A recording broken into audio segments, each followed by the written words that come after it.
दागिना जो आहे ना, हा स्त्रीच्या हातात असतो. म्हणजे एक तुम्ही उदाहरण म्हणून जर घ्यायचं म्हटलं 2005 साली एखादा तुम्ही दागिना बनवला असता, त्यावेळेला ₹5,000 सोन्याचा भाव होता. बरोबर, आज मी तिला त्याचा भाव ₹80,000 झालाय. बरोबर. तुम्ही आणि मी जर असतो, ते जर कॉईन असतं, हं. 10 ग्रॅमचं घरी घेऊन आलेलो, दागिना नसता.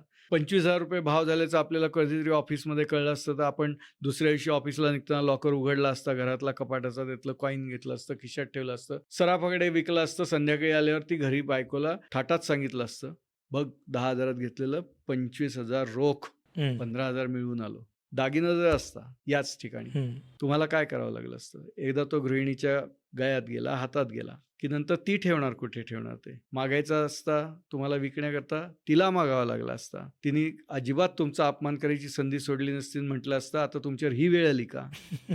तुम्ही त्या दिवसापासून म्हणला असतात, "आता परत मी या दागिन्याचं नाव नाही काढणार." आणि आज 80,000च्या भावात तुम्ही सुखावला असतात, की त्या दिवशी तिने माझ्या हातात दागिना दिला नाही आणि आज आता त्याचा भाव 80,000ला. तो ₹500 भरलेली जी मजुरी आहे ना, तो इन्शुरन्स आहे.